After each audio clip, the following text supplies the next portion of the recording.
Senior صحافی اور تجزیہ کار جاوید چودھری کے مطابق میاں صاحب گھاٹے کا سودا نہ کریں۔ میاں نواز شریف دنیا میں اس وقت چھوٹے بڑے 245 ممالک ہیں۔ ان ملکوں میں سے 153 اقوام متحدہ کے رکن ہیں۔ پاکستان کا شمار 245 ممالک کی اس دنیا کے اہم ترین ملکوں میں ہوتا ہے۔ یہ ملک دنیا کی 7ویں جوہری طاقت اور آبادی کے لحاظ سے چھٹا بڑا ملک ہے۔ پاکستان کی فوج دنیا کی 7ویں بڑی اور مضبوط فوج ہے۔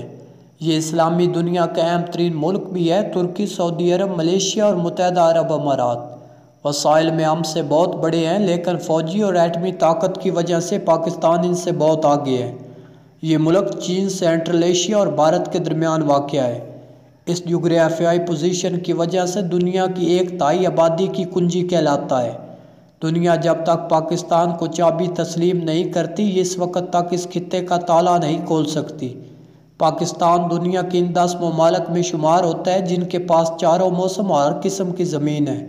آپ 1.5 گھنٹے کی فلائٹ سے جیکب آباد کی 50 ڈگری سینٹی گریڈ کی گرمی اور سیاہ چین کے -55 سینٹی گریڈ کے برفزاروں میں پہنچ سکتے ہیں۔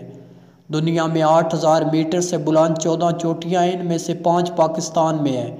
یہ خطہ دنیا کی قدیم ترین سویلائزیشن میں شمار ہوتا ہے اور یہ دنیا کے ان چند ملکوں میں بھی آتا ہے جو پچھلے 40 برس سے عالمی میڈیا کا موضوع ہے۔ آپ میاں نواز شریف صاحب کے اس ملک کے ریکارڈ ہولڈر وزیر اعظم تھے۔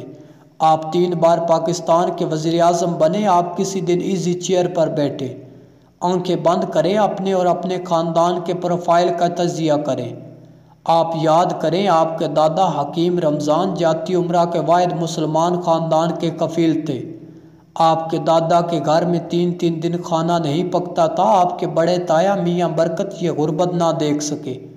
وہ دوسرے بھائی میاں بشیر کو ساتھ لے کر لاہور آ گئے۔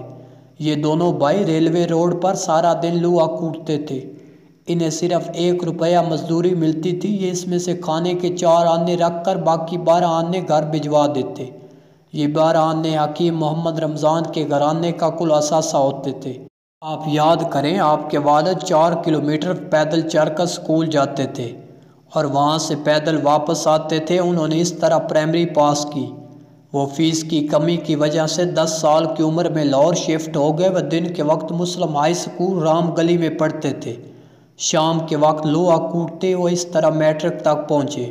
وہ میٹرک کے بعد اسلامیہ کالج میں داخل ہوئے۔ ان کے پاس فیس نہیں تھی، چنانچہ انہوں نے کالج سے فیس معاف کرائی۔ وہ کالج کے واحد طالب علم تھے جنہیں ان کے حالات اور مزدوری کی وجہ سے ہوم ورک سے استثناء دیا گیا۔ وہ مزدوری کی وجہ سے تعلیم ادھوری چھوڑنے پر مجبور ہو گئے۔ انہوں نے حاجی دین محمد کی فیکٹری میں 14 آنے کی نوکری کر لی۔ وہ فیکٹری کے منشی تھے۔ آپ کے والد نے 1937 میں بھائیوں کے ساتھ مل کر حاجی فیروز دین سے 310 روپے میں پرانی بھٹی خریدی، 13 روپے ماہانہ کرایہ پر احاطہ لیا، چاچا سے 500 روپے ادھار لیے، اتفاق فاؤنڈری کی بنیاد رکھ دی۔ آپ چند لمحوں کے لیے سوچئے، آپ کا خاندان 1947 میں کہاں تھا؟ لوگ آپ کے بزرگوں کو کس نام سے پکارتے تھے؟ آپ سوچئے، آپ کے والد خاندان کے پہلے واحد فرد تھے جنہیں لوگوں نے میاں صاحب کہنا شروع کیا، اور یہ خطاب آہستہ آہستہ آپ کے پورے خاندان کی شناخت بن گیا۔ آپ یاد کیجئے، آپ کیسے طالب علم تھے، آپ کی اسکول میں کیا پوزیشن تھی، کالج میں آپ کے کیا حالات تھے۔ آپ زندگی میں کبھی اچھے طالب علم نہیں رہے۔ آپ کے اندر بچپن سے شرمیلا پن ہے۔ آپ آنکھ سے آنکھ ملا کر بات نہیں کر سکتے۔ آپ کی باڈی لینگویج، آپ کی کمیونیکیشن بھی اچھی نہیں۔ آپ نام، تاریخیں اور واقعات بھول جاتے ہیں۔ آپ روانی کے ساتھ گفتگو نہیں کر سکتے۔ آپ کی انگریزی بھی اچھی نہیں۔ آپ مطالعہ بھی نہیں کرتے۔ آپ کا مزاج بھی شاہانہ ہے۔ آپ تکلیف، درد، گرمی، سردی، دھوپ، قید اور کرخت آواز تک برداشت نہیں کر سکتے۔ آپ کو روزانہ استری شدہ کپڑے، صاف جوتے اور خوشبو چاہیے۔ آپ کو مہنگی گاڑیوں اور گھڑیوں کا بھی شوق ہے۔ آپ اپنی رائے میں بے لچک ہیں۔ آپ لوگوں کو ناپسند کرتے ہیں تو پوری زندگی ناپسند کرتے ہیں۔ آپ کاروبار میں بھی اپنے چھوٹے بھائی میاں شہباز شریف سے بہت پیچھے تھے۔ آپ فیکٹری نہیں چلا سکے تو آپ سیاست میں آ گئے۔ سیاست میں آپ کی ترقی حیران کن تھی۔ آپ 1981 میں وزیر خزانہ بن گئے۔ 1985 میں پنجاب کے وزیر اعلیٰ اور 1990 میں ملک کے وزیر اعظم۔ آپ کو 2 بار اقتدار سے نکالا گیا، آپ کی پارٹی کو 4 بار توڑا گیا، اعلیٰ آپ کو جلا وطن بھی کیا گیا، آپ کی زمین، جائیداد، مال و دولت بھی چھین لیا گیا، لیکن اس کے باوجود ملک میں واپس آ گئے۔ آپ 3 بار اس پاکستان کے وزیر اعظم رہے جسے 245 ممالک میں اہم پوزیشن حاصل ہے۔ آپ نے 2 بار ہیوی مینڈیٹ بھی لیا۔ آپ آنکھیں بند کر کے امرتسر کا جاتی عمرہ یاد کیجئے، دادا حکیم رمضان کو دیکھیے، اپنے والد کی محنت کا تصور کیجئے، ریلوے روڈ کے اس احاطے اور پھر اس گھر کو تصور میں لائیے جہاں آپ کے والد، تایا اور چاچا رہتے تھے، جہاں آپ نے اپنی ابتدائی زندگی گزاری، اور آپ اس کے بعد ٹھنڈے دل و دماغ سے اپنی صلاحیتوں کا تجزیہ کیجئے۔ جب یہ تجزیہ مکمل ہو جائے تو پھر اللہ کا کرم دیکھیے، خدا نے آپ اور آپ کے خاندان کو کہاں سے اٹھا کر کہاں پہنچا دیا۔ حکیم رمضان کا پوتا، فیس اور مزدوری کی وجہ سے کالج چھوڑنے والے میاں شریف کا بیٹا، اور ایک ایسا ایوریج طالب علم جو آج بھی دن میں 20 مرتبہ شرماتا ہے، جسے ہر 3-4 فکروں کے بعد گلا صاف کرنا پڑتا ہے۔ اللہ تعالیٰ نے اسے اور اس کے خاندان کو کہاں سے کہاں پہنچا دیا۔